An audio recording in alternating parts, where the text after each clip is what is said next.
श्री राम कृष्ण की द्वारका लीला का वर्णन। राड विपाक मुनि ने कहा, युवराज दुर्योधन, अब भगवान श्री बलराम और श्री कृष्ण की द्वारका लीलाओं को संक्षेप में सुनो। धृतराष्ट्र तने जब कंस का देहावसान हो गया, तब उसके न रहने पर भी उसके साथ अंतरंग मैत्री का निर्वाह करने के लिए जरासंध आया। भगवान ने उस पर विजय प्राप्त की। तदनंतर समुद्र के बीच में द्वारका दुर्ग का निर्माण किया। फिर एक ही रात्रि में अपने सारे बंधु बांधवों को वहां भेजकर उनके रहने की व्यवस्था की। काल यवन के आने पर मुचकुंद द्वारा उसका वध करवाया। तदनंतर बलराम जी और श्री कृष्ण दोनों प्रवेशण पर्वत पर गए और वहां से द्वारका को प्रस्थान किया। ब्रह्मलोक से लौटे हुए राजा रेवत ने रत्न आदि आभूषणों से अलंकृत कन्या रेवती को लेकर आगमन किया और प्रतापी बलराम जी के हाथों में उसे सविधि समर्पण कर दिया। फिर राजा रेवत तप करने के लिए बद्रिकाश्रम को चले गए।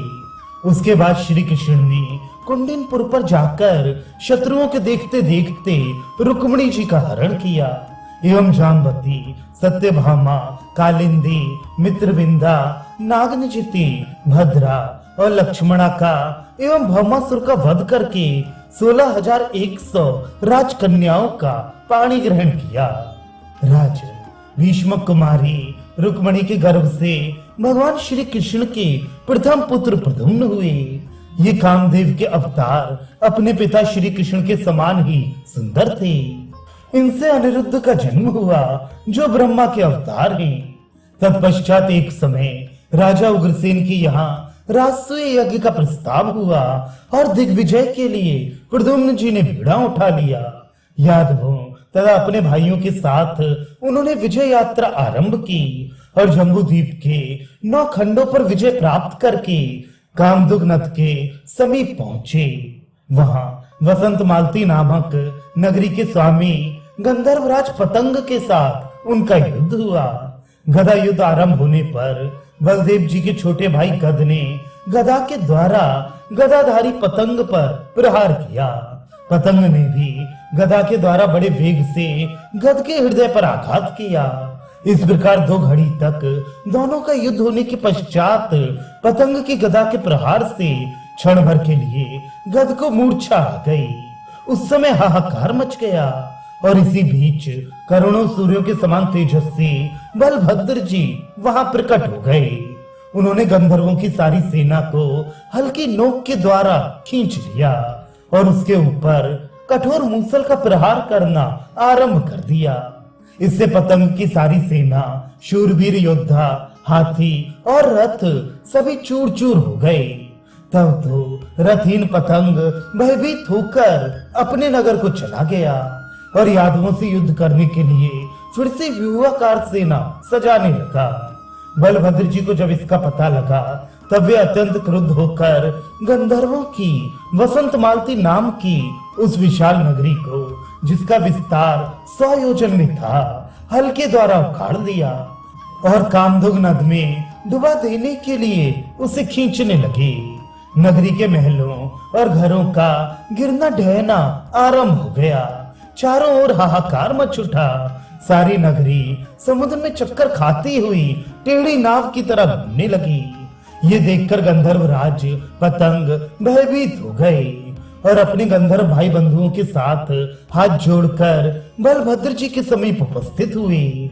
उन्होंने विश्वकर्मा के द्वारा निर्मित 2 लाख विमान, 4 लाख हाथी, 1 करोड़ घोड़े और 10 करोड़ स्वर्ण तथा दिव्य रत्नों का भार बलदेव जी की सेवा में समर्पण किया और प्रदक्षिणा करके उनको प्रणाम किया। फिर शाम को छुड़ाने के लिए बलराम जी यहाँ तुम्हारे हस्तिनापुर में पधारे और तुम सबके सामने ही उन्होंने हल्की नोक से तुम्हारे नगर को उखाड़ लिया और गंगा में डुबोने के लिए खींचने लगे। फिर नाग कन्या गोपियों के साथ रास मंडल में यमुना जी को भी उन्होंने अपने हल्की नोक से खींचा। तदनंतर एक समय की बात है, नारद जी की प्रेरणा से भौमासुर का सखा और सुग्रीव का मंत्री द्विविद नामक बंदर युद्ध करने के लिए आया। रेवतक पर्वत पर बलराम जी के साथ 4 घड़ी तक उसका युद्ध हुआ। वे वृक्ष और शिलाओं के द्वारा बलराम जी पर प्रहार कर रहा था। उस स्थिति में बलराम जी ने मूसल के द्वारा उसके मस्तक पर चोट पहुंचाई, पर वे मरा नहीं और फिर से बलराम जी को मुक्का मारकर दौड़ा। भगवान अच्युत के बड़े भाई बलराम जी ने अपने दोनों हाथों से उसे पकड़ लिया और रेवतक पर्वत पर दे मारा। फिर उसके हृदय में बड़ी जोर से मुष्टि प्रहार किया। तब बंदर नीचे गिर गया। उसके गिरने से वृक्ष सहित सारा पर्वत कमंडल की तरह कांपने लगा। प्रिय दुर्योधन, तदनंतर पांडवों के साथ तुम लोगों के युद्ध का उद्योग सुनकर बलराम जी तीर्थ यात्रा के बहाने नागरिकों और ब्राह्मणों को साथ लेकर द्वारका की प्रदक्षिणा करके पुरी से बाहर निकले। फिर उन्होंने सिद्धाश्रम और प्रभास में स्नान किया। पश्चिम दिशा में स्थित सरस्वती, प्रतिस्रोता, सैंधवारण्य, जम्बू मार्ग, उपलावर्त, आबू, हेमवंत और सिंधु नद में पृथक पृथक स्नान किया।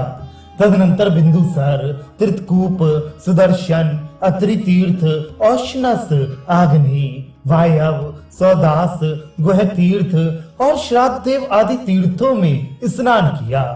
तदनंतर उत्तर दिशा में जाकर कैलाश, करवीर, महायोग, गणेश, कौबेर, प्राग्ज्योतिष, रंगवल्ली, सीताराम आदि क्षेत्र, चैत्र देश, वसंत तिलक, दशाण, भद्र, कूर्म तीर्थ, पुष्पमाला, चित्रवर्ण, चंद्रकांत, नैश्रेयस, मनु पर्वत, चक्षु, कामशालिनी, कामवन, वेद क्षेत्र सीता, पृथु तीर्थ, तपोभूमि, लीलावती, वेदनगर, गांधर्व, शक्र, भीमरथी, श्री जाह्नवी, कालिंदी, हरिद्वार, कुरुक्षेत्र, मथुरा और पुष्कर आदि तीर्थों में स्नान किया।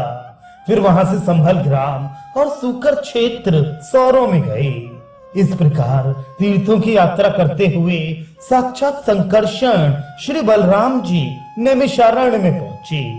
बलराम जी को आया देखकर शौनक आदि मुनियों ने खड़े होकर उनको प्रणाम किया और उनकी अर्चा की।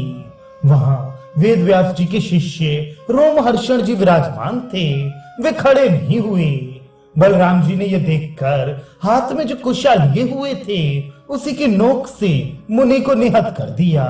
यह देखकर सब मुनि हाहाकार करने लगे। बलराम जी ने यह सब देखा। समस्त लोगों को पवित्र करने वाले होने पर भी उन्होंने लोक संग्रह के लिए अपनी शुद्धि की कामना से 12 महीने तक तीर्थ स्नान करने का व्रत ले लिया। वहां इलवल का पुत्र बलबल नामक दैत्य रहता था। वह नैमिषारण्य में पर्वों के अवसर पर भयानक आदि के साथ साथ धूल की तथा दुर्गंध पूर्ण पीव, रुधिर, विष्ठा, मूत्र, मदिरा और मांस आदि की वर्षा करता। उसकी जीभ सदा लपलपाया करती थी। वज्र के समान दृढ़ उसके अंग थे।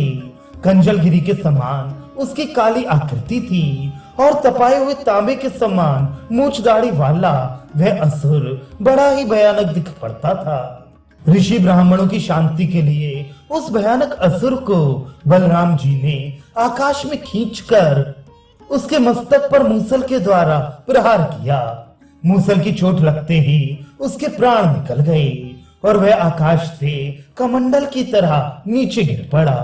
तदनंतर प्रसन्नता से खिले हुए मुख वाले मुनियों ने बलराम जी का स्तवन किया, उनको बड़े बड़े आशीर्वाद दिए और जिस प्रकार वृत्रासुर का वध करने वाले इंद्र का देवता लोगों ने अभिषेक किया था उसी प्रकार बलराम जी का अभिषेक किया। तदनंतर मुनियों से आज्ञा लेकर बलराम जी ने सरयू, कोसी, मानसरोवर, गंडकी और गौतमी आदि तीर्थों में स्नान किया। फिर अयोध्या, नंदीग्राम, बहिष्मती और ब्रह्मावर्त आदि तीर्थों में स्नान करके वे तीर्थराज प्रयाग में पधारे और वहां 10,000 हाथियों का दान किया। तदनंतर चित्रकूट, विंध्याचल, काशी, विपाशा, शोण, मिथिला और गया आदि तीर्थों में स्नान करके गंगा सागर संगम पर गए और वहां स्वर्ण के सींगों से और सुंदर वस्त्रों से सुशोभित 100 करोड़ गौएं ब्राह्मणों को दान दी। प्रत्येक गौ पर स्वर्ण और रत्नों का भार पृथक रूप से लदा हुआ था। तदनंतर वहां से दक्षिण दिशा में जाकर क्रमशः महेंद्र आदि पर्वत, सप्त गोदावरी, वेणी, पंपा, भीमरथी, स्कंद क्षेत्र, श्रीशैल, वेकंठ, कांची, कावेरी, श्रीरंग, ऋषभद्र आदि, समुद्र सेतु, कृतमाला, ताम्रपर्णी, मलयाचल, कुलाचल, दक्षिणा सिंधु, फाल्गुन तीर्थ, पंचाक्षर, गोकर्ण, शूरपारक, तापी, पयोषणी, निर्विंध्या, दंडक, रेवा, महेशमती और अवंतिका आदि तीर्थों का स्वयं भगवान संकर्षण ने सेवन किया। तत्पश्चात तुम्हारी सहायता के लिए कुरुक्षेत्र में पधारेंगे। ये मैंने बलभद्र जी का परम पावन तीर्थ यात्रा चरित्र तुम्हारे सामने वर्णन किया। कौरवेंद्र, ये संपूर्ण पापों का नाश करने वाला सर्व कल्याणकारी पवित्र प्रसंग है। अब तुम और क्या सुनना चाहते हो?